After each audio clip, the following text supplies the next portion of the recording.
The Bible says a man is as he thinketh. If you live your life in expectations, that's what happens to you. If you live your life in despair, that's what happens to you. If you say all men are dogs, you're going to meet every last one of them. I'll never be rich. You won't. You won't. The moment you change the frequency that your tower emits, the moment you change that frequency, different things come back to you. If you change your attitude, you change your altitude. I think the biggest vulnerability you've got is you actually value somebody's opinion more than you value your own. Like, the reason I've been able to always do my thing is when I was 24 and people were like, oh, you work at your dad's liquor store? Like, I heard that as like a chip on my shoulder, you know? I loved it. I was like, cool, keep sleeping on me, you know? Like, I'm glad you're on Wall Street making 100,000 buying BMWs and dumb jewelry. I'll see you in 30 years. You understand? Like, to me, the way you win is you realize you can't hear nobody. Not your parents. I mean, listen, you gotta listen to coach and all that. I get it, but at the end of the day, my guy, yourself. You gotta get real quiet up here. I can't hear anything. You go look at my Instagram right now, my first post, I'll post something, first 100 replies in 1 second. You're Jesus, you walk on water, you're the best, you're the all-time. Can't hear him. The next 100, you're a piece of, you're full of, you're a snake oil salesman. Can't hear him. I'm in my own mind, doing my own thing. And that comes with self-esteem. Everybody's trying to keep up with the Joneses. I'm not worried about you being in the Hamptons on a blow-up Swan.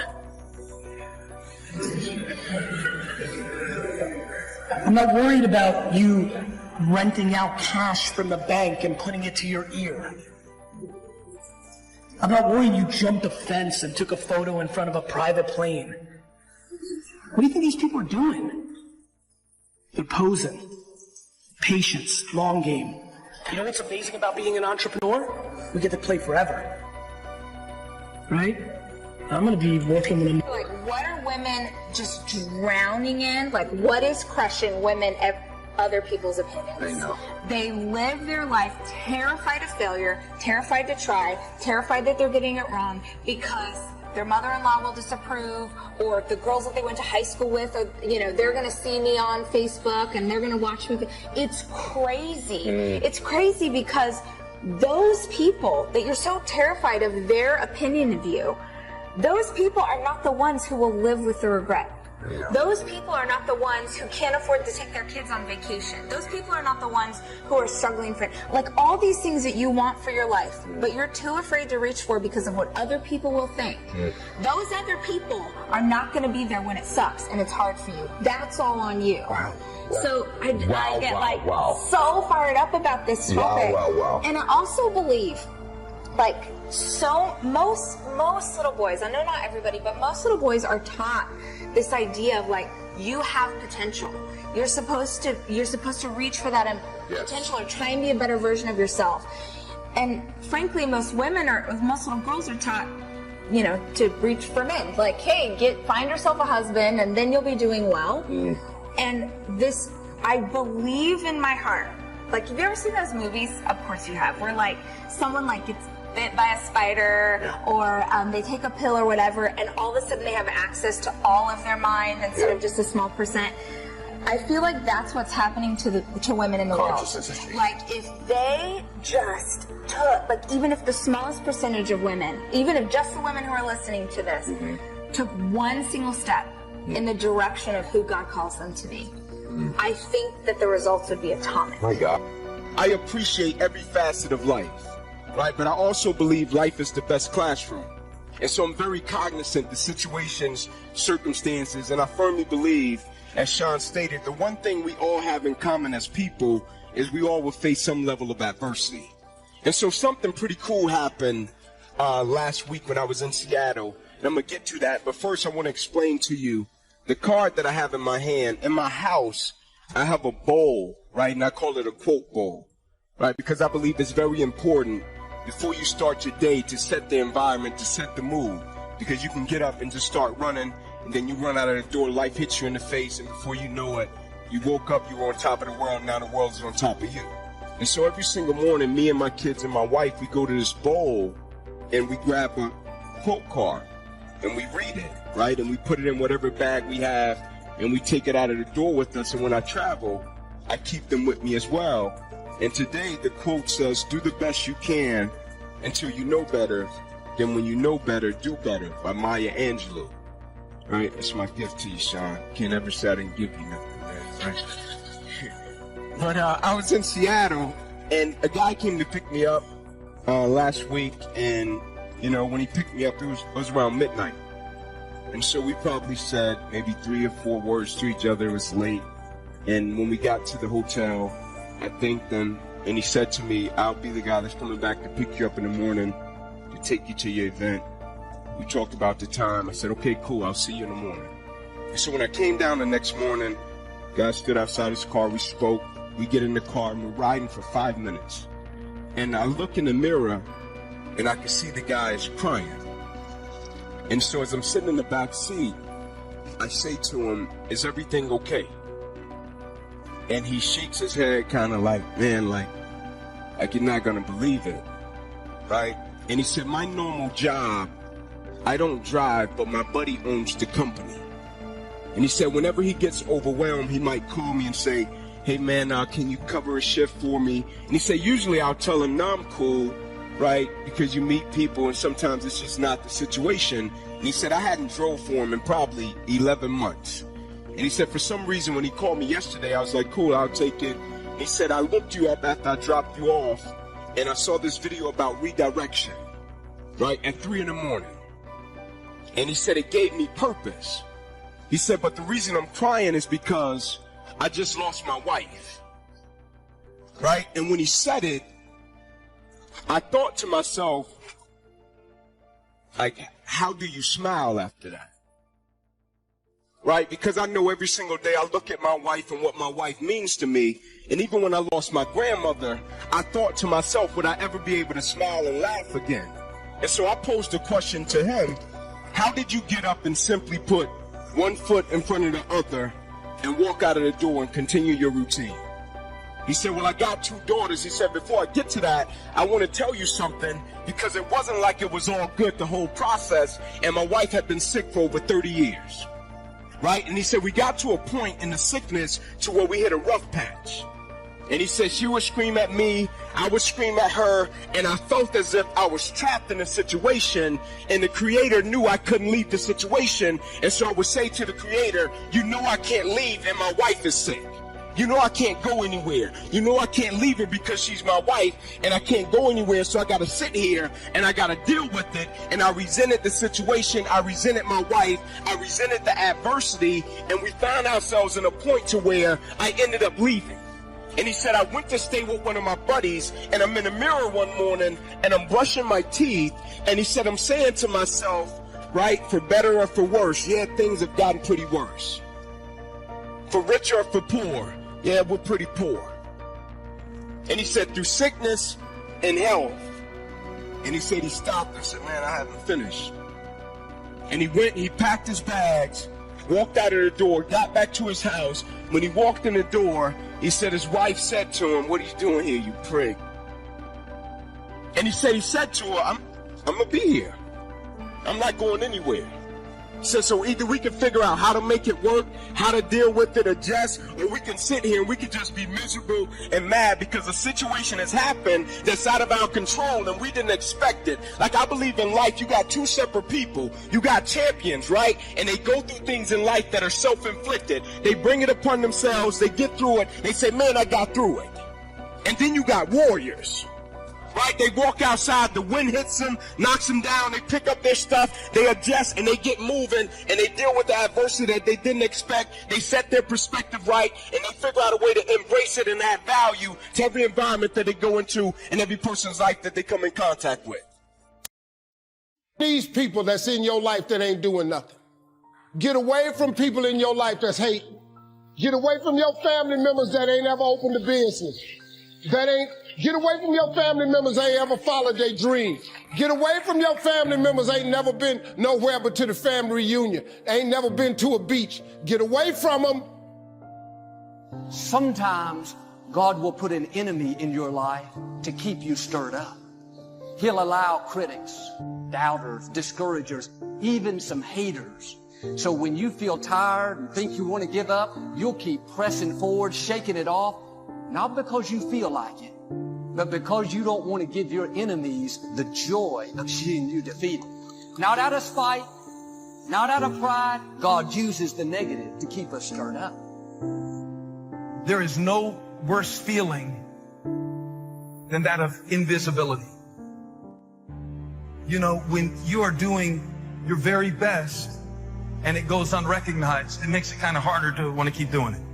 And when you feel unseen, especially by the people whose attention and approval you crave the most, it can create a compulsion in your life to start doing things that are not even really consistent with your character in order to receive from people a confirmation that can be taken away just as easily as it was given. Don't be fooled by all that fake love. Don't be fooled by these phony smiles, their hugs, their I love yous. Snakes in the grass slithering. You hear them coming a mile away.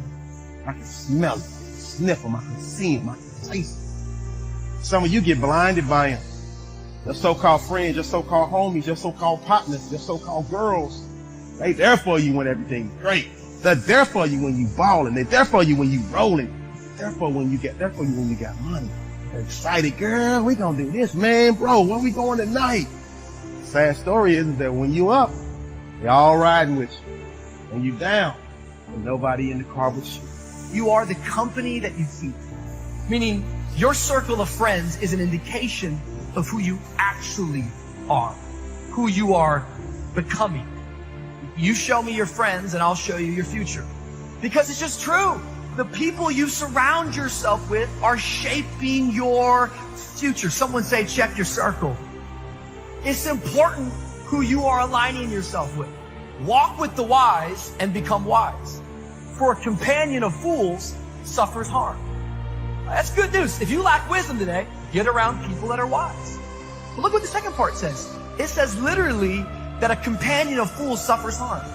Have you ever considered the reason why you're always hurt is because all of your friends are fools? If you're a person where all your friends come to you with their problems, that's because they see something in you. You're more balanced and stable.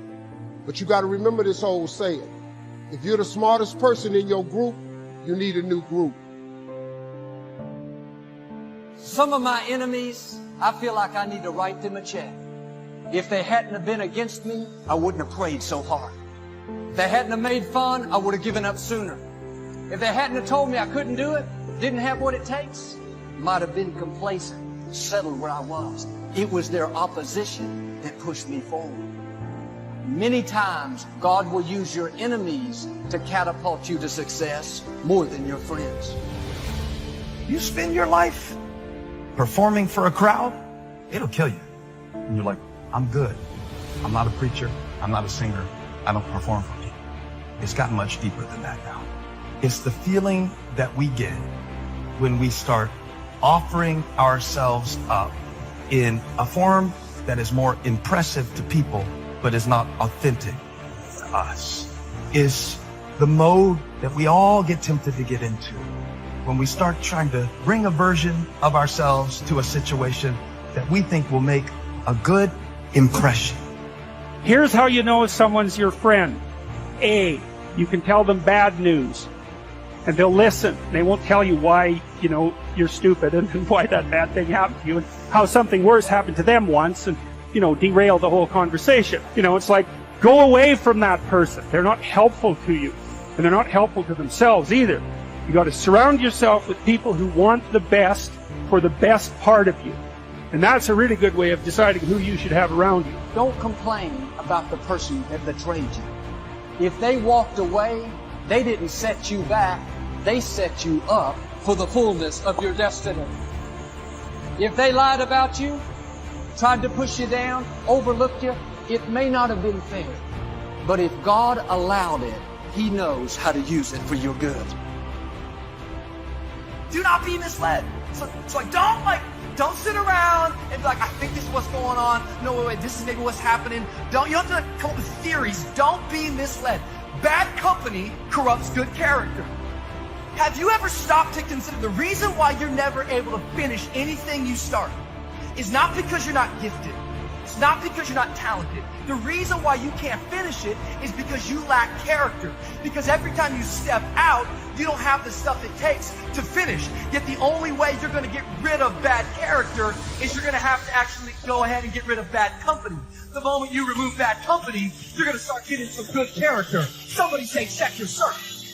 You've got to upgrade your friends. It ain't nothing bad. You just got to upgrade people in your life. But if you're the smartest person in your group, you need a new group. You cannot be the go-to person in the group. Don't worry about it. You have a gift. That you solve problems all the time. You can earn a lot of money. You know what people pay for in this country? They pay for expertise in this country.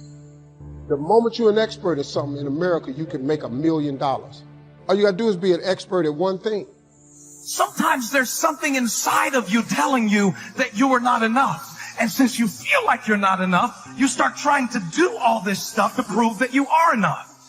The problem is, people that you're trying to prove it to aren't even paying attention because they're so busy trying to prove to somebody else who isn't paying attention to the other person.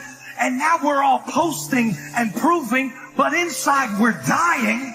And you've got to know the places that you cannot go, whether it's on your phone, whether it's in your mind, because there are some places that you need to stay away from on purpose.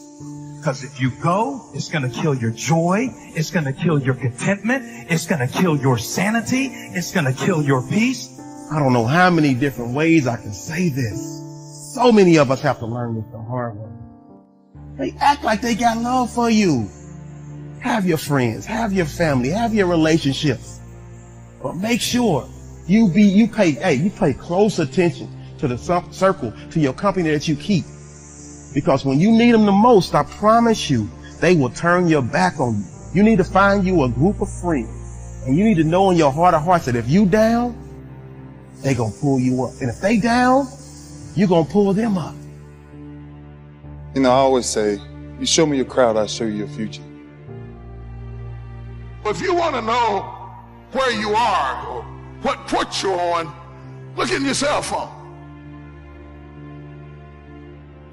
Because your cell phone will tell me who you talk to.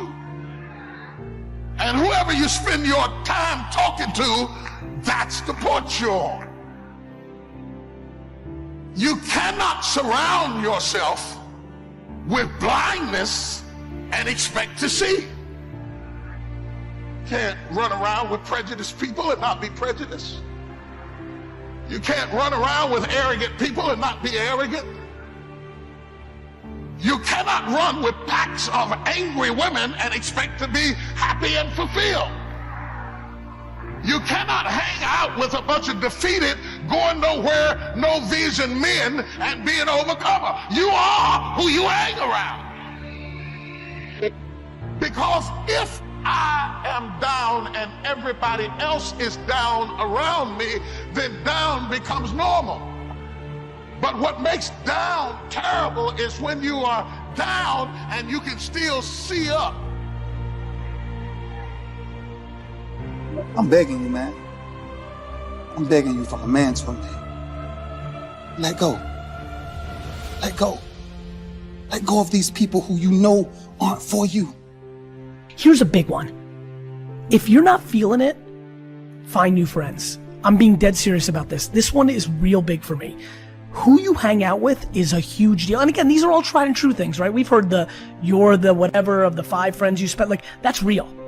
That one, put in the bank. Like, if you're not feeling it, You need to go to meetup.com and go to 10 meetups of people that are hungry. Like, it's unbelievable what happened to me when I got into the Silicon Valley world and started meeting like Mark Zuckerberg and like Ev Williams and Sacco, like Travis. Like, it changed my life. This town, actually, it's fun for me to tell this story here. South by Southwest 2007 changed my life because I hung out. I forced myself to go to a Web 2.0, which later became social media, the current state of the internet conference, South by Southwest. And I was looking at all these kids. And by the way, this is when tech wasn't cool. Straight fucking nerds. But they were trying to change shit. They weren't here for kicks and giggles. They weren't here to hook up. They were here to like change the world. Like, I'm gonna build a product that is gonna be in every single person's hand. Like, and they have. Like, the Twitters and the Facebooks and the Ubers, they did. And it was the biggest impact of my career. And it's something I think a lot about now. So anyway, real practical. If you feel motivated by this conversation or you're intrigued by it, add one new winner friend. Yeah. Like, you know what I mean? 100%. Add one new winner friend and cut one loser friend. Like, yeah, I know he's been your boy since 4th grade, but he sits at home and fucking smokes weed and plays 2K all day. Like, you can only love him so much. If you look around you, take a look at the 5 people who you spend the most time with. Those people reflect not only who you are, but who you're going to become. So to me, once you've made the decision that you deserve to live a life that reflects every desire that you could ever have, and that you are capable of living at your full potential, then the next step is making the choice that you're going to surround yourself with people who've got the same mindset. Because even if all of y'all have not reached your goals, if you're striving together, that'll hold you accountable to keep moving forward. And they can pull you back on track when you get off track, right? That's really important. I think beyond that, I think that the people around you, being very selective of who you put yourself around is so important, because ultimately, the people who you place yourself around are going to be your support system once you do get to your destination. Here's something real. Go home, cut your loser friend, and go find a winner friend. Go somewhere, go to meetup.com, go to a Facebook group, join some shit, DM the 800 people that you think make sure they're not bullshitting, they're like doing what you want, and just make one new friend. I see it, like D-Rock, like he's right, like, it's unbelievable to watch my team, like they get faster, they get smarter, they get more confident, right? It's real, man. It's real. Confidence and like hunger gets passed on to each other. It's like team dynamics. It's why like a great player that sucks shit can fuck a team up. Like, go audit your circle, add one more winner, decrease one more.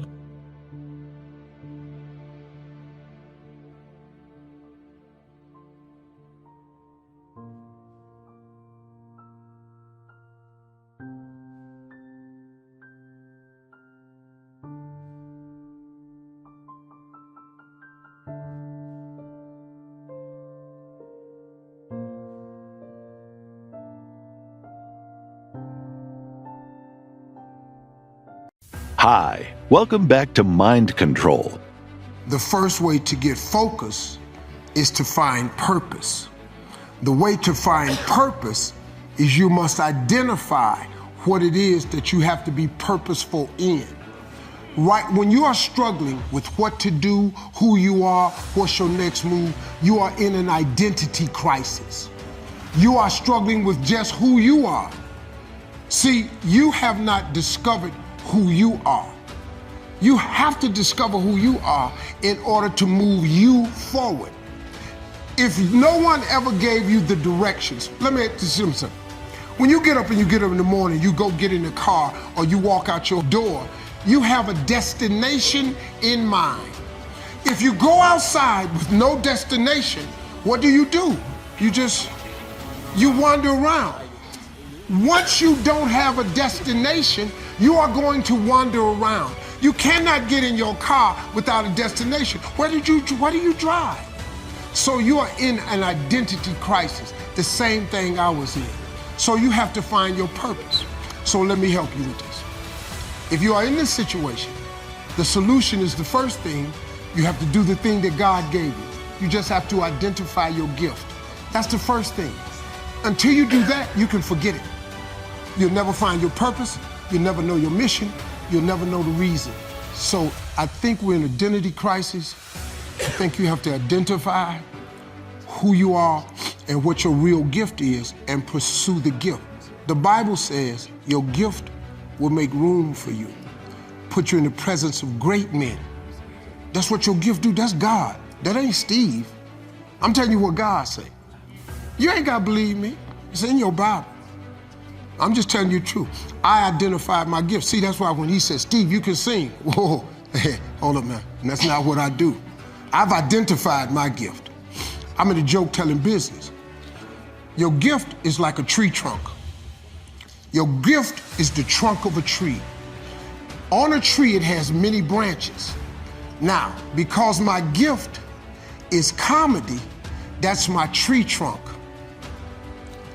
That's what I was made for, the gift.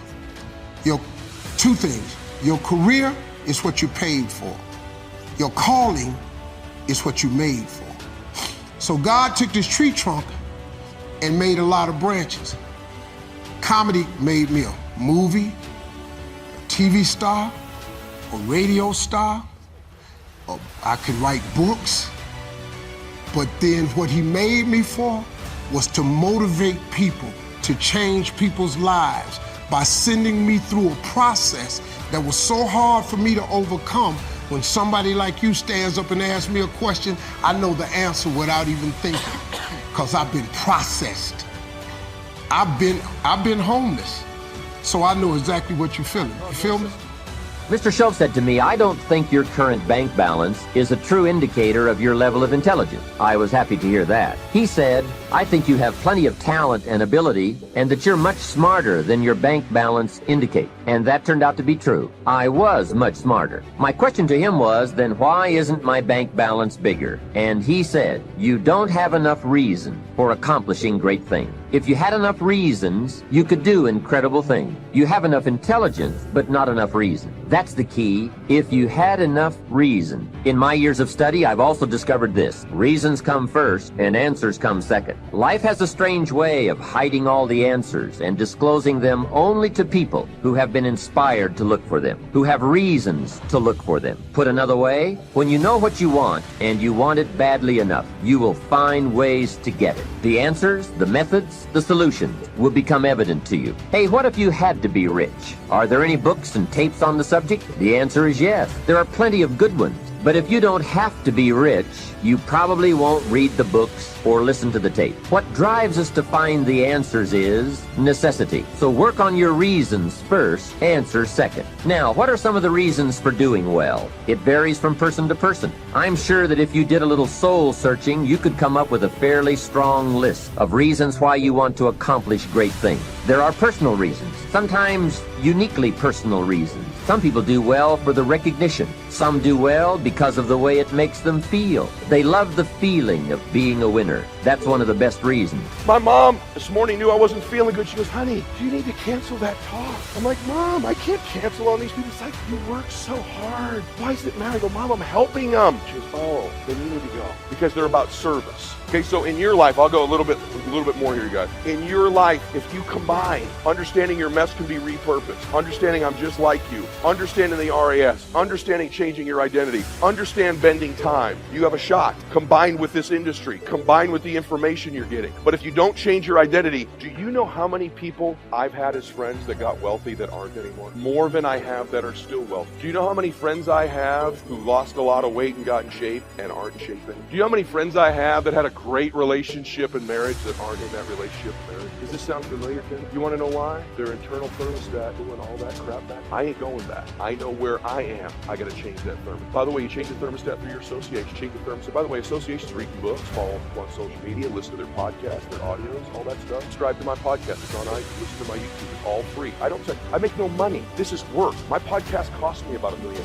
I do it to help people. I'm here today to help you. I wasn't paid to be here today, but it's one of the only things I do to get paid anymore to help you. I'm here to help. I'm here to change your life. I spent the first 45 years of my life building my legacy and my dream, and I want to spend the second half helping other people build theirs. I feel like it's my calling and my mission in my life is to help people. It's sort of my form of ministry. I trickle God in there just a little bit, but not enough to be offensive. I give people the tools, skills, and inspiration to do it. I want to change the world. I want 1 billion people to change their lives to be a force for good. Let me explain to you why. I think the world is more screwed up and divided than it's ever been in the history of mankind. You're either a Democrat or a liberal or a Republican or a this or a that or black against white. If you're in our country right now, evidently, if you're a white male, your enemy are brown people who are coming across our border, right? If that's not your enemy, then if you're a Christian, your enemy is a Muslim. If that's not your enemy, then if you're black, your enemy is white privileged male, right? By the way, really your enemy, if they're a Christian, white privileged, successful, married male, then they're really bad guys, right? And what we do is we enemy each other constantly in this world. We're more divided than we've ever been. People are broke. They're struggling. They want to blame somebody. The bottom line is people don't like their lives. They're not happy with their lives. They're looking for someone to blame. Politicians, Trump and Obama, I don't care who you like, they're both incredible at getting you to subtly blame someone else for your conditions. Those are confidants, and every person, not just every leader, every person needs a few confidants in your life with whom you can be transparent, and then you won't be so lonely all the time. This man is in cave because there's nobody walking with him. There's nobody who's got his rhythm. There's nobody who's got his pace. And then there are constituents. And this is the vast majority. This is the big category of what happens in church. Constituents are distinctly different from confidants. Confidants are for you. Constituents are for what you are for. They line up with the cause. They're called to the cause. They join your church because you feed homeless people. They join your church because of your foreign missions. They join your church because you're going to heaven. They join your church because you believe in faith and you teach the word. They join your church. They are not for you now. They are not for you. They are for what you are for. They're going your way. They are for what you're for. What's the highway we came in on? What's the number? I-5. You're on I-5. They're on I-5. You're going in the same direction. They're going your way. They are for what you are for.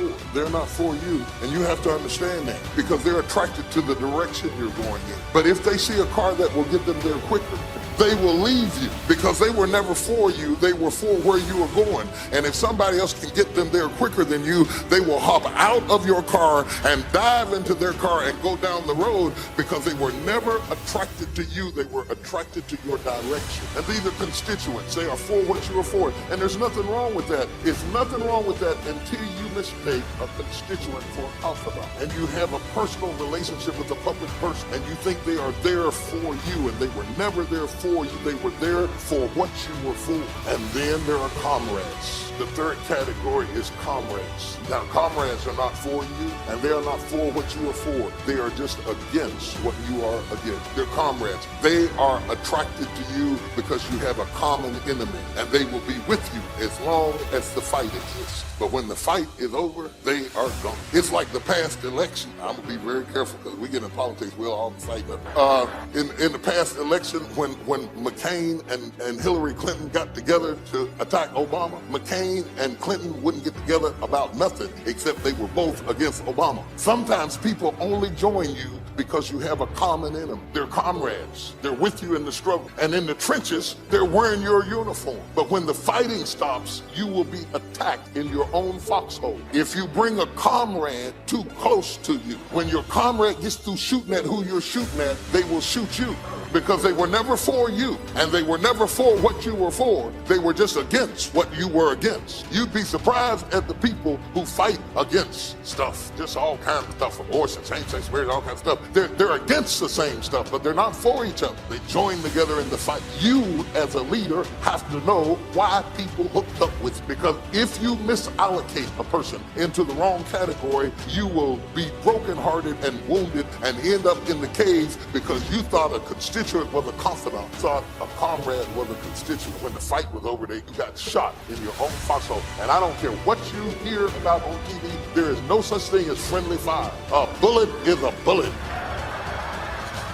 Where in the all fire Belimity did we get friendly fire from? Get closer. Friendly fire. There is no friendly fire. You shot me. What is a friendly bullet? A bullet go in your hind end saying, I like you, you know? Woo, you know, what's up with that? Because success without fulfillment is the ultimate failure. Who's with me on this, right? You make everybody else feel great. I mean, it's a horrible example. I hate it, but we all know an extraordinary spirit that took his own life just recently. Probably lit up more human beings than almost anybody alive when it comes to humor and joy. He made everybody else feel happy but himself. It's sad. You don't want that to be you. If there's any gift he can give besides his joy is the evidence of what you want to move towards. Nobody in this room is going to move towards that, but we do it at a little level. We die a little bit along the way by giving up what we really desire and believe in. And my goal is to make sure to see if we can wake that up. So, and by the way, fulfillment is as unique as there are people. Achievement, there's laws, right? You do this, money, there are laws. Your body, there's laws. We all have biochemical, special, unique identities, but there's certain fundamentals. If you do them in mass, you're going to be overweight. If you do them differently, you're going to be fit and strong. Same thing with money. But fulfillment is as unique as art. Art is what one person thinks is beautiful, somebody else can think is ugly, and that's perfectly fine. Have you ever gone to an art museum and you see this big red square and they go, $10 million, you go, you gotta be kidding me. $10 million for that freaking square? I'll draw you a square. But someone else, no, look at the texture, the taste, the flavor. I can taste the paint from here. They have a different way of being fulfilled, right? So those are the two kind of lessons of life. So this is what I'd like to do to help you with both those today if you want to play. Number one, let's take a look at what will give you the edge. Who's up for having a competitive edge in anything you do? Say I. And it's not BS and it's not positive thinking. It's something you can test because the edge is what's going to get more out of you. Second, I'd like to show you how to create a breakthrough. Who here has an area of your life where there's something you've struggled with for a while and you're sick of struggling with it and you're sick of making excuses and you want to actually change it today? Who's got one of those in your life? Say I. If you want to play full out, I can show you that. And the third element really affects the other two, and it's really the one that affects business and life, and that's the power of engagement. All of these are tied to engagement. Thank you so much for watching till the end. Don't forget to share your thoughts in the comments section.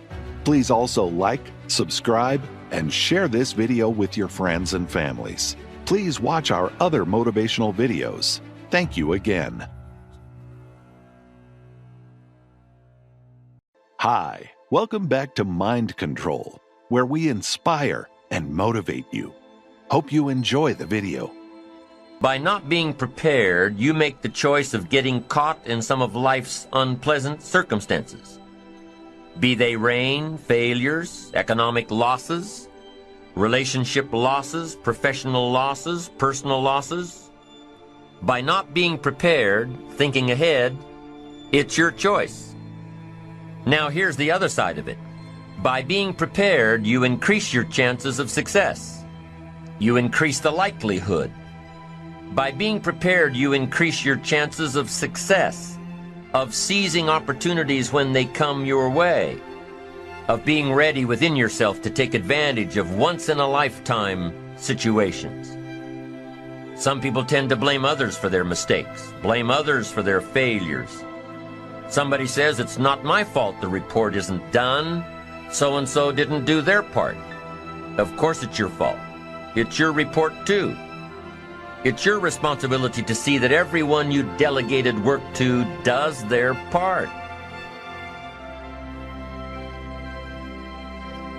Now, you can't control what others around you do, but it's in your own best self-interest that you stay on top of things, especially if it's going to affect your future. You think your boss cares that John didn't do his part? You think he sees John as the bad guy? Of course not. All he sees is that the report isn't done, bottom line. Be responsible for the things that affect you. You can make sure you're more responsible by checking in with those people who are working with you, the people who make up your team. You can be more responsible by saying, hey, John, how are you doing with your part? Do you need some help? Can we put somebody else in here to help you finish? Now, if John consistently doesn't handle his part, you've got to replace John. If he isn't doing his share, you've got to find somebody that will. Or what? It will negatively affect you. You can't wake up in the morning that the project is due hoping and wishing that John has done his part. No, you've got to be responsible because it's going to affect your career too. Now, my approach to my better future very early on in my career was to just go through the day with my fingers crossed. And I used to say something like, I sure hope things will change for the better. Then here's what I found out. They're not going to change. Somebody says, well then, how will my life ever change? Answer, when you change. When you change, when you get better, it'll get better. If you change, it'll all change. Don't put it on someone else. Hope that someone else will change it for you. Take responsibility for yourself. Take personal responsibility. You can't change the circumstances or the seasons or the wind, but you can change your reading habits. You can change whether or not you go for the skills, burn the midnight oil, turn yourself around, multiply your value by 2, 3, 5, 10. That you've got charge of. That you have control of. You don't have control of the constellations, but you've got control over whether or not you go to night school, take adult classes, learn some new skills. You have control over that. And if you don't, that's your fault. You've got to take personal responsibility. You've got to be self-reliant. Nobody else can change your life, alter your ambitions, pave a golden road for you. But you can. It's up to you. Be responsible for yourself. Learn to reap the harvest without complaint. This is a sign of growing maturity. And here's where it comes from: taking full responsibility. Take full responsibility for everything you do. Be responsible to yourself. It's your crop. Whatever your paycheck is, take full responsibility. You say, well, it's my employer. No, it's not your employer. You can become twice as valuable, 3 times as valuable. Burn the midnight oil, learn some more skills, bring more value to the marketplace. I'm telling you, whatever your harvest is, take it without complaint. Whenever you prepare correctly, taking all of the steps you're supposed to take, doing everything in your power to stay on track, whenever your preparations lead to success, achieving your goals, you reinforce the disciplines that got you there. Success leads to reinforcement of the proper disciplines. If what you're doing is working, keep doing it. If what you're doing isn't working, change it. How can you isolate what's working for you and what isn't? How can you make sure that you are reinforcing your positive disciplines? Well, if it isn't apparent, easy to see right away, if what you're doing is happening in such small increments that you're not sure if you're on track, then you need to be writing it down. You need to keep a journal anyway.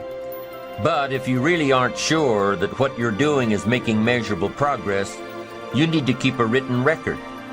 You need to write down everything that may be relevant in your day.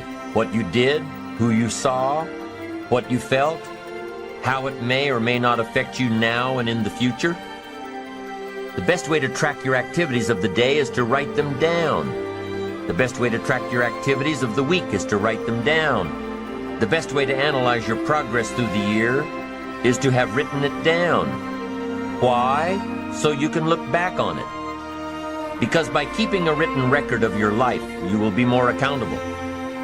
By putting into writing the action steps that you have planned, you will easily see what works and what doesn't.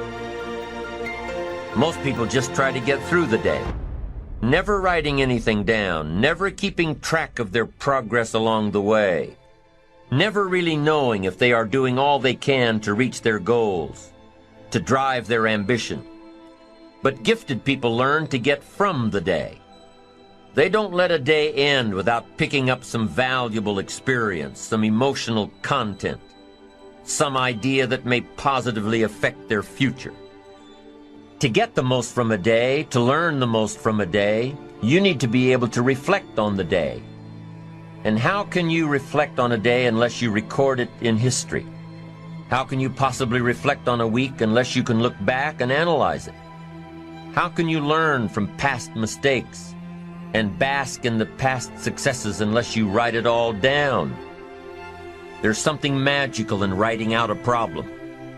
It's almost as though when you start writing it out, you start figuring out ways to make it work. Perhaps the magic is that when you write it down, you can now be objective. You can start to see objectively where you fit into the picture. You can start to see if you are being responsible, if you are being self-reliant. You are pondering it. You are trying to figure it all out. The fact that it is now on paper actually creates a space between you and the problem. And in this space that you have created, now solutions have room to grow. You see, writing about events that occur helps you to understand exactly what is happening. When we describe life to ourselves only in our minds, our imaginations tend to feed back false information about how things are, distorted information. Sometimes our creativity can create scenarios that really don't exist at all, if we keep the information just in our mind. But by writing it all down, we now can become more factual, more accurate, more realistic, more logical. And then as we reread what we have written, we create a new picture in our mind. And once we see things as they are rather than how we think they are, we can see our way to make them better. It's all part of being responsible. It's all part of seeing things objectively in order to fully understand the steps that we must take to make things better. Let's take a few minutes to talk about the importance of knowing yourself enough to be your best cheerleader. You know, when you thought you were doing what you were supposed to do and were misinformed, the times you thought you had it all laid out and it just didn't work, the times when you burned the midnight oil day after day and it didn't seem to help, it didn't seem to change the end result. These are the times that you have to rely on your own self-encouragement. And there are two ways to use self-encouragement. Number one, take responsibility for the missed opportunity or the misrepresentation. Learn from the fact that even though your client wanted it one way and you presented it the right way, it didn't work. Be prepared for the letdowns that happen every so often.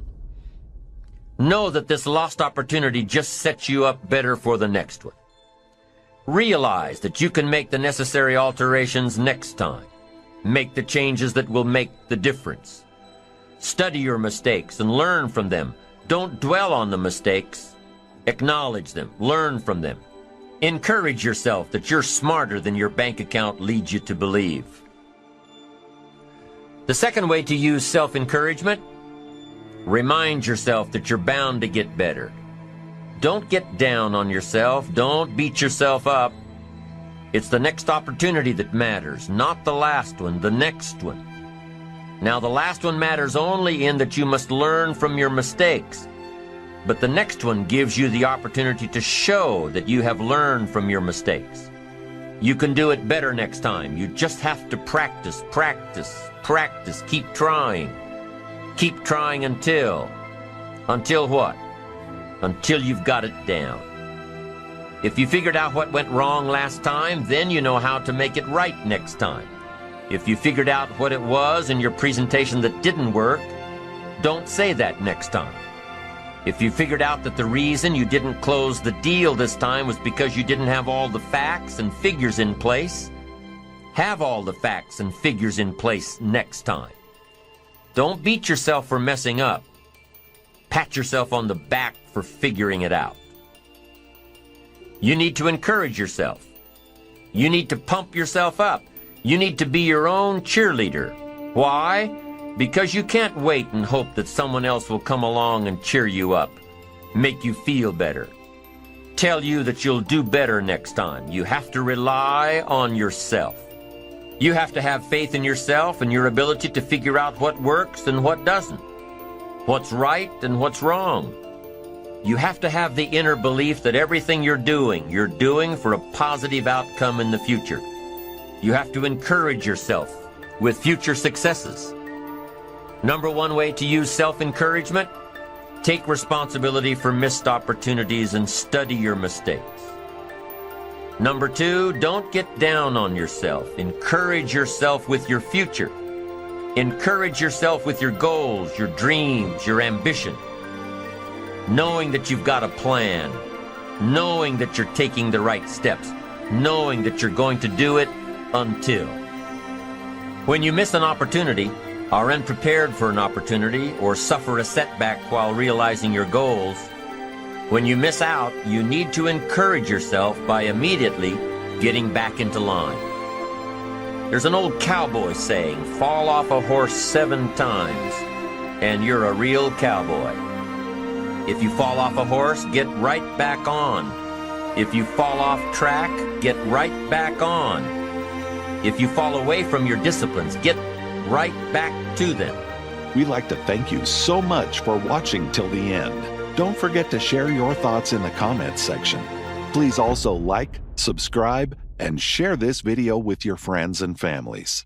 Please watch our other motivational videos. Thank you again.